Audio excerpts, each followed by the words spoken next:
첫 번째는 제가 이제 창업을 이런 사람들이 해야 된다는 이제 주제로 말씀을 드렸고요. 두 번째는 사례 위주로 좀 부러운 사례, 그리고 좀 안 좋은 사례, 그리고 제가 겪었던 사례 등을 좀 말씀을 드리겠습니다. 첫 번째로 글로벌이라는 표현에 대해서 다들 잘 아실 텐데요. 한국에서 창업을 하면 세상은 좁으니 다들 세계를 무대로 해서 창업을 해라, 이렇게 정부에서 많이 얘기들 합니다. 한국에서 한국 사람들하고 경쟁해도 성공할까 말까인데 미국에 가서 그들과 경쟁을 해서 이겨야 된다. 굉장히 어떻게 보면은 무모한 도전 같죠. 그런 의미에서 글로벌에서는 도대체 창업에 대해서 어떻게 대하고 있고 어떤 사례들이 있는지 한번 우리나라하고 비교를 해봤습니다. 첫 번째로는 선순환 구조. 한국에서는 창업해서 실패하면은 대개 신용불량자 내지는 어려운 삶을 살아가야 되는 그런 상황이죠. 근데 서구 선진국에서는 창업을 해서 망했을 때 그게 오히려 훈장이 됩니다. 실패를 많이 한 사람일수록 더 투자받기가 쉬워요. 그런 의미에서 도전 정신이 한국에서는 잘 발휘가 될 수가 없어요. 준비 잘하고 혁신성, 위험 감수성, 끈기 이런 게 다 있어도 여러 가지 이유 때문에 실패할 수도 있죠. 그러면 다음번에는 더 잘할 수 있는 그런 좋은 경험이 돼야 되는데 한번 실패를 해버리면 다시 도전하기가 어려운 게 한국의 현실입니다.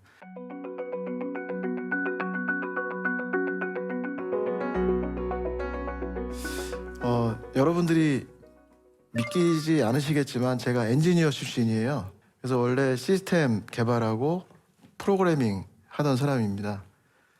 그래서 그 90년대 중반에 벤처 붐이 일었을 때 연구소에 있던 인원들과 같이 사표를 내고 과감하게 도전을 해서 그로부터 근 한 15년 정도 생고생을 하다가요. 그 와중에 창업도 2번 정도 해보고 실패를 했었습니다. 여러분들이 지금 병원에 가시면 병실 앞에서 뭐라고 들어가세요? 찍찍 하고서 뭔가를 짜가지고 손을 닦고 들어가시죠? 네. 언제부터 그러셨어요? 신종플루? 신종플루가 몇 년부터였죠? 저는 정확하게 알고 있습니다. 2007년이에요. 예, 우리나라의 조류독감, 신종플루, 사스 이런 것들 때문에 지하철 역사하고 관공서 입구마다 전부 다 지금 병원에 가면 있는 그 핸드 세니타이저라고 하거든요. 물 없이 손을 소독할 수 있는 그거를 2007년부터 보급을 했습니다. 근데 제가 2005년에 그걸 제 친구하고 사업을 했었어요. 아, 그래서 망했구나. 이제 다들 그러시는 거죠? 열심히 공부를 해서 이제 그 엔지니어 출신이다 보니까 개발 아이템으로 창업을 했잖아요. 근데 그게 매출이 발생되기까지 굉장히 오래 걸려요. 그래서 그동안 손가락 빨고 살 수는 없잖아요.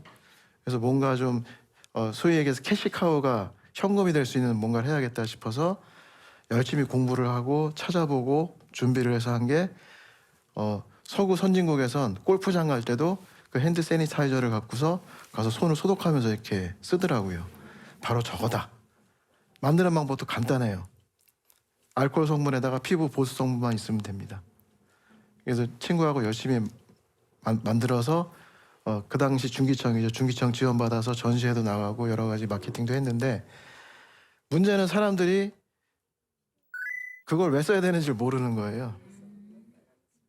그러니까 신제품의 그게 한계예요. 그걸 왜 써야 되느냐. 제가 선택한 아이템은 사람들이 그걸 왜 써야 되는지 모르는 아이템이었어요. 용기도 이쁘게 만들고 한국인들이 좋아하는 과일 향도 넣고 해서 굉장히 향도 좋았어요. 근데 전시회 나가서 이거 한번 써보세요라고 다들 쓰신 다음에 바로 화장실 가셔서 손을 닦고 나오시더라고요. 아니 그거 화장실 안 가도 손을 닦을 수 있는 건데 그걸 약간 끈적끈적한 게 있으니까 찝찝해서 그걸 화장실 가서 씻고 오시더라고요. 2년 동안 샘플만 열심히 공급하고요. 매출은 한 1,000만 원 정도? 제 친구가 생산을 맡았었는데 전량 폐기했어요 결국은. 그게 알코올 성분이 들어가다 보니까 2년 정도 지나면 탁색이 돼 버리거든요. 전량 폐기했습니다. 그 친구는 지금 해외에 이민 가 있어요. 한국에서 더 사업을 할 수가 없어서. 이만큼 한국에서는 한번 도전했다가 실패하면 재도전하기가 어려운 구조였습니다. 또 한국에서 창업을 하려면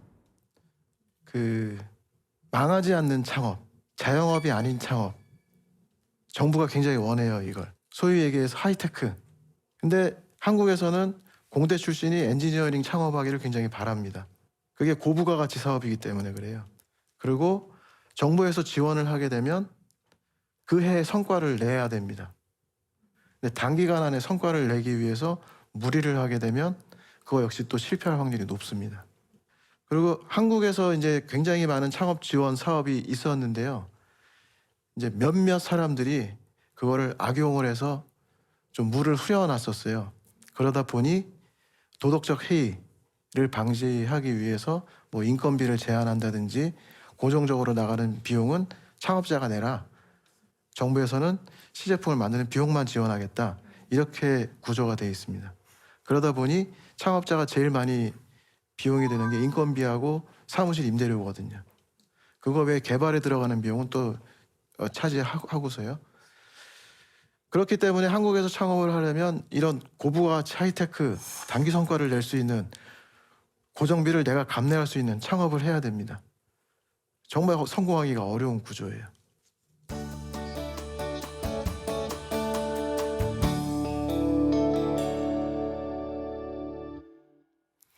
청년들이 창업을 어떻게 했는지 한번 통계를 살펴봤었어요. 1위가 통신 판매업. 저게 뭘까요? 대부분 핸드폰 대리점 생각들을 하시죠? 예, 통신 채널을 이용해서 판매를 하는 업을 뜻합니다. 그럼 이해가 되시죠? 온라인 몰에서 판매자로 활동하는, 판매를 하기 위해서 사업자 등록이 있어야 되거든요. 그러다 보니까 많은 청년들이 통신 판매업 신고를 하고 온라인으로 창업들을 많이 합니다.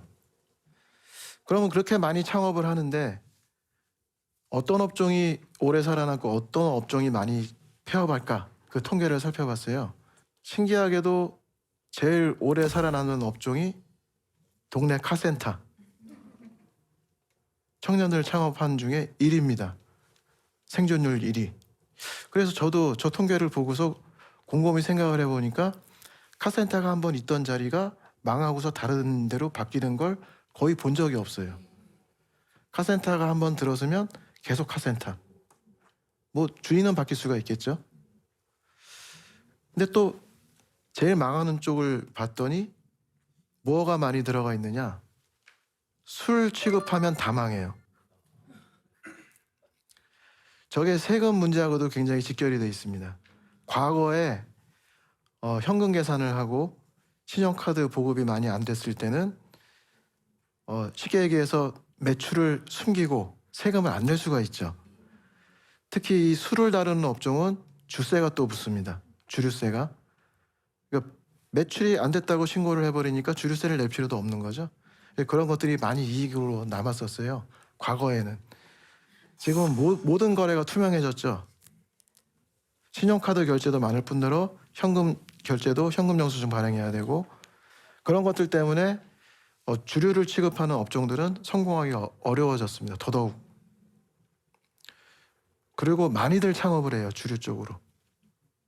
그 먹방들 많이 보시죠? 그래서 음식점 창업들을 많이 하는데 기본 준비가 안 돼 있는 사람들이 자꾸 창업을 해요. 그러니까 망하는 거예요.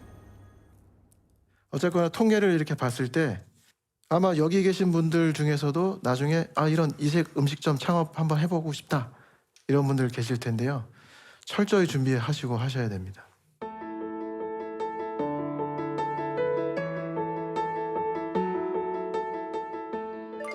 정부에서도 이제 창업 지원 정책이 변화가 되고 있어요.